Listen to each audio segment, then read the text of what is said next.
E aí, gente, tudo bem com vocês? Sejam bem-vindas a mais uma aula aqui do curso de Geografia do canal Parabólica. E hoje eu estou fazendo a regravação da aula de estações do ano, porque na hora que eu fui confeccionar um dos mapas explicando onde que ficam os trópicos, na hora de colocar os nomes no Photoshop, sem querer, eu coloquei trocado e passou batido na minha revisão. Então, para não gerar dúvidas e nem nada, eu estou regravando essa aula e eu ainda coloquei o infográfico como se fosse um resumo do que a gente falar nessa aula para ficar mais fácil o entendimento.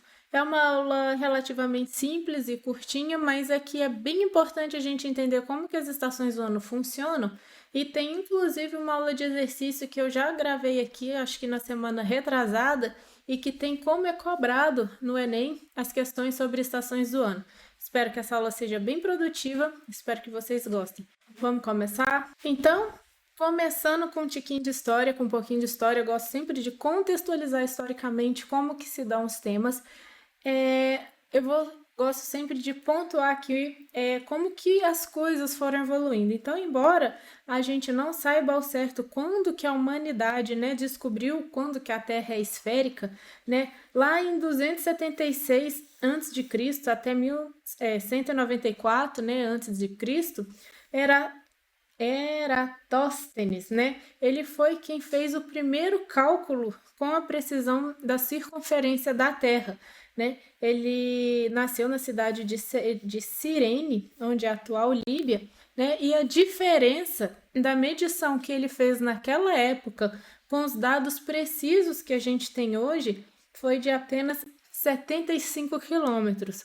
Então, entender essa circunferência da Terra, essa esfericidade da Terra, é muito importante porque a partir dessa forma geodésica que a Terra possui e do seu grau de inclinação, a sua órbita em torno do Sol, é que a gente tem as estações do ano que são importantíssimas, para a gente entender como que as sociedades começaram a se organizar, para elas conseguirem entender como que é o mundo, aonde que época que se planta, que época que se colhe, e até mesmo como que tudo foi influenciado ao longo da história, certo? Então, ele fez essa primeira medição, ele viveu sua juventude em Atenas, na Grécia, e foi a convite de Ptolomeu III, do Egito, o bibliotecário-chefe da Biblioteca de Alexandria, onde ele trabalhou até sua morte.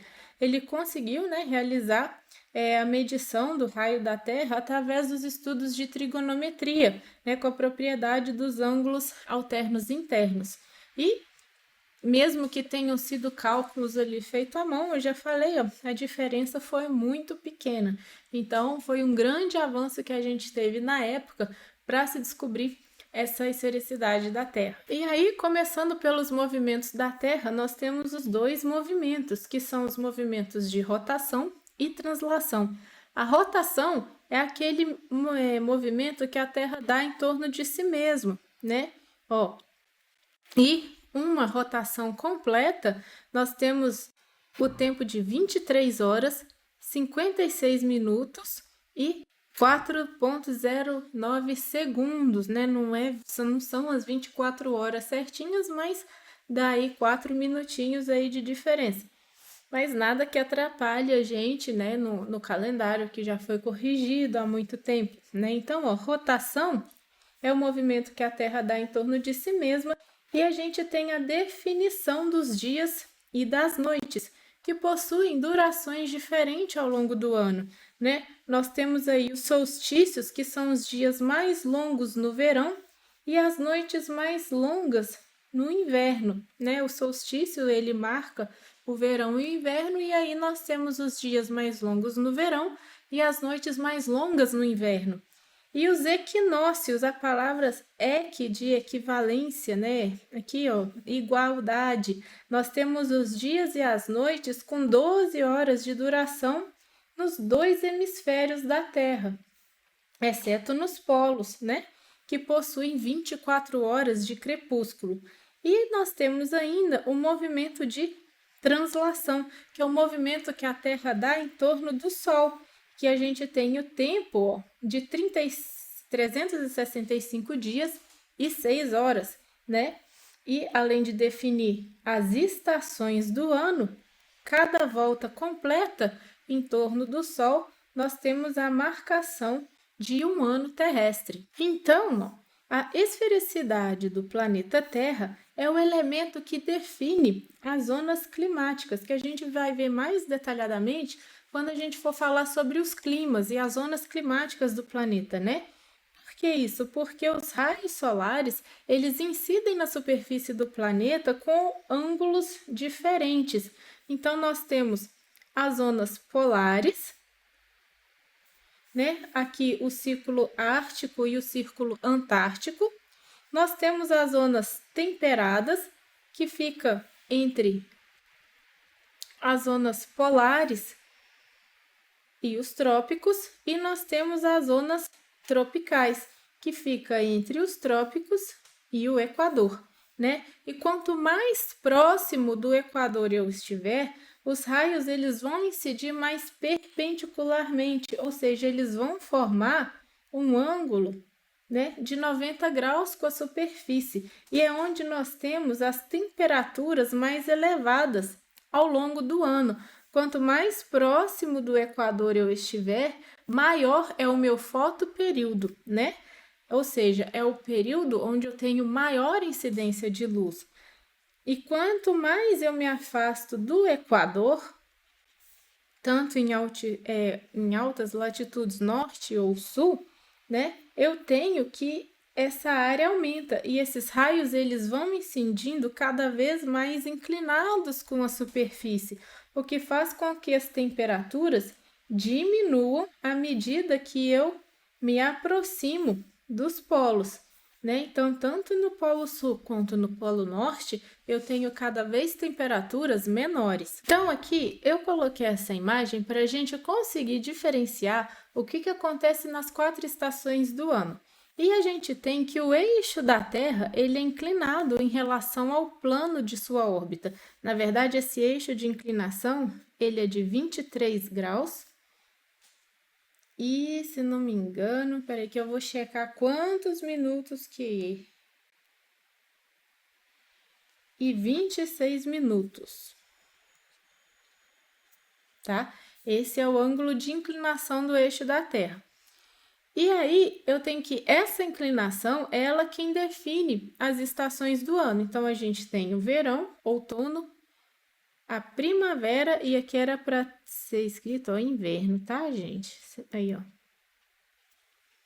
Os raios solares, eles só incidem perpendicularmente nos pontos localizados entre os trópicos, que a gente vai ver isso mais detalhadamente lá na frente, que são as zonas tropicais, certo? Onde eu tenho as temperaturas mais elevadas. E as zonas temperadas, que são aquelas zonas entre os trópicos e os círculos polares, o Sol ele nunca vai ficar pino, porque eu tenho sempre o raio incidindo ali mais obliquamente. Então, eu tenho as temperaturas mais amenas. E as consequências disso na vegetação, né, a gente vai ver quando a gente for estudar mais detalhadamente essas zonas climáticas.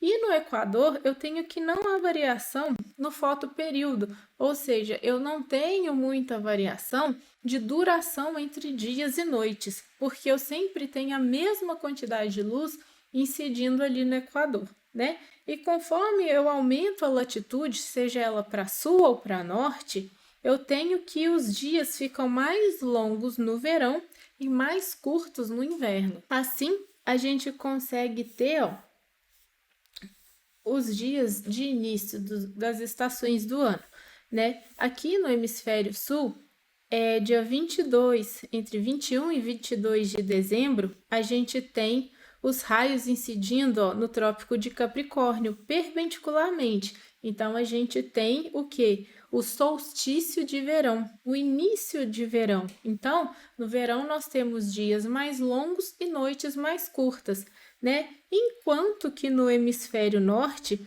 a gente tem o início do solstício de inverno, já que eu recebo os raios inclinados em sua maior inclinação. Então, enquanto no sul eu tenho verão, no norte eu tenho inverno e vice-versa, né?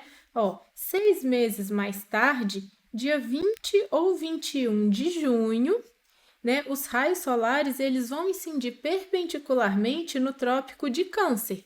Então, eu tenho que, se o Trópico de Câncer é no norte, eu vou ter o solstício de verão começando no hemisfério norte.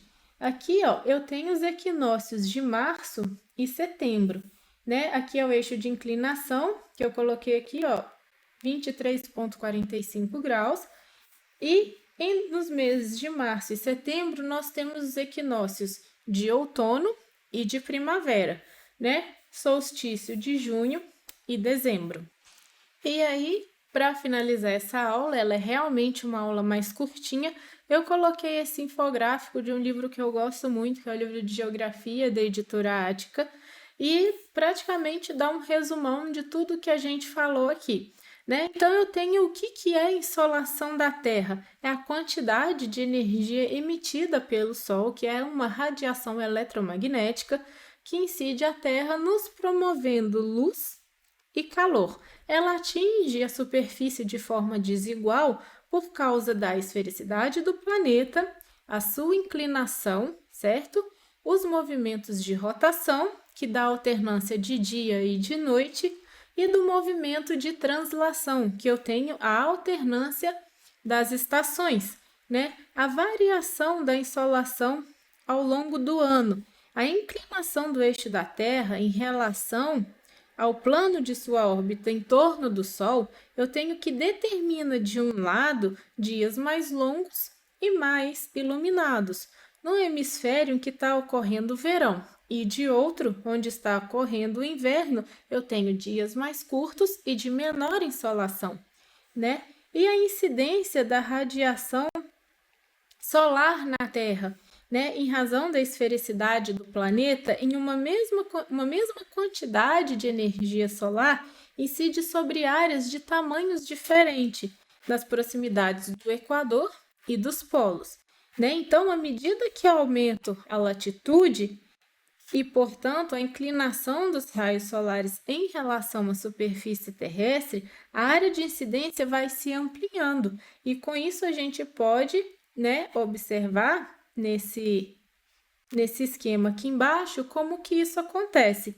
No Equador aqui, ó, eu tenho os raios, né, acontecendo mais perpendicular e cada vez mais aqui e aqui embaixo nos polos, ó, eu tenho os raios atingindo de forma o que mais oblíqua. Então, por isso que eu tenho temperaturas mais amenas, né? E aqui, com relação às estações, ó, durante o movimento de translação, há 2 solstícios e 2 equinócios, né, que permitem dividir o ano em 4 estações com características climáticas bem diferentes, né, e bem definidas nas zonas temperadas. Então, eu tenho que primavera, primeiro verão, estação amena, que antecede o verão, que é o período mais quente, seguido pelo outono, que geralmente a gente chama de período da colheita, e depois o inverno, que é o período de hibernação associado ao frio, certo? E aqui, ó, nesse esquema, eu tenho os períodos de solstícios e equinócios marcados, e aqui, ó, dia 20 ou 21 de março, né? Eu tenho que no início, no hemisfério norte, né? Eu tenho o início da primavera, e aqui ele me deu, ó, noite e dia com a mesma duração de horas. No Equador, noite e dia com a mesma duração de hora, e aqui no Trópico de Capricórnio, noite e dia com a mesma duração de hora. Sendo que aqui no sul, eu tô tendo o quê? O início do outono. Aí, em junho, 20 ou 21 de junho, eu já tenho um solstício, certo? Que vai ser no hemisfério norte, o início do verão, e o que aconteceu pra gente alguns dias aí atrás, ó, no hemisfério sul, o início do inverno, né? Foi semana passada, hoje é dia 27, ó. Então, eu tenho aqui no hemisfério norte, noite curta, dia longo, porque é verão. No Equador, noite e dia com a mesma duração, lembre-se do mesmo fotoperíodo, e Aqui no sul, ó, onde eu tô tendo inverno, eu tenho noites longas e dias curtos, tanto que das 5:30 da tarde a gente já vê que tá bem escuro, né? E aqui nos polos, ó, eu tenho o dia polar e a noite polar. Aí lá para setembro, dia 22 ou 23 de setembro, nós temos um outro equinócio acontecendo. No hemisfério norte, eu tenho o início do outono e no hemisfério sul, o início da primavera. Então, aqui no Trópico de Câncer, nós temos dia e noite com a mesma duração. Observem que no Equador não muda, ó, tem o dia e noite com a mesma duração. E aqui no Trópico de Capricórnio, noite e dia também com a mesma duração. E lá em dezembro, né, ó, nós temos novamente outro solstício, que no norte vai ser o início do inverno, solstício de inverno, mais ou menos ali antes do Natal, ó, dia 22 ou dia 21 ou 22 de dezembro, né? Nós vamos ter a noite polar. Aqui no Trópico de Câncer, ó, eu vou ter um dia curto e uma noite longa. Hemisfério, ó, no Equador, anotem, noite e dia com a mesma duração. Então, observem que ao longo do ano, os dias e as noites no Equador têm a mesma duração, por isso que a gente fala o mesmo fotoperíodo, né? E aqui no Trópico de Capricórnio, no hemisfério sul, ó, vai estar verão, então nós temos o dia longo e a noite curta, certinho? E aqui no Polo Sul nós temos o dia polar. E aí, no Viajando da Maionese, eu sei que nas últimas aulas, que foi de exercício, e a última aula não deu para fazer Viajando na Maionese porque não tinha muito ali o que a gente ficar viajando. Mas para se falar de estação do ano, ainda tem como a gente dar uma viajada. Então, qual estação do ano que vocês mais gostam, né? E aí, eu coloquei, você já parou para pensar na importância de se entender as estações do ano? Como que as sociedades se organizaram, primeiramente tentando entender como que isso funciona, quantos deuses e divindades não foram criadas em homenagem às estações do ano, por ser época de colheita, época de hibernação. Isso é muito interessante da gente se pensar, os mitos e as lendas que surgiram em torno disso, certo? Ó, como várias mitologias surgiram em torno das estações e como a humanidade se desenvolveu a partir da necessidade de adaptação para sobreviver às mudanças as mudanças climáticas de cada região, certo? E aí eu coloquei duas dicas de filme, ó, que eu acho bem legal, que o roteiro em si é marcado pela mudança das estações do ano, né? 500 Dias com Ela é um romancezinho assim, mais água com açúcar, que mostra como que um casal foi se desenvolvendo e ao longo das estações do ano foi tendo a evolução desse romance. E o outro é Ataque dos Cães, né? Tá na Netflix. É um filme que ganhou o Oscar. É um tema bem legal que fala dessa masculinidade frágil, né? Que se diz e como que os homens sofrem com essa masculinidade tóxica que é criado em cima dessa incapacidade de poder demonstrar os seus sentimentos e a narrativa em si ela é marcada pelas estações do ano. Vale a pena assistir, é um filme muito bonito, uma fotografia muito bonita. Então fica aí as minhas duas dicas de filme para esse tema. E essa aula é mais curtinha mesmo. Quinta-feira vai sair aula sobre escalas, né, que eu acho muito importante. Todo ano tem bastante questão, tanto na prova de matemática quanto geografia sobre escalas. E depois eu vou fazer aula de exercício sobre isso. Eu espero que vocês tenham curtido, eu espero que vocês tenham gostado. É, eu regravei porque um aluno falou que tinha ficado um erro no mapa e a gente está aqui para isso, para tentar fazer o nosso melhor.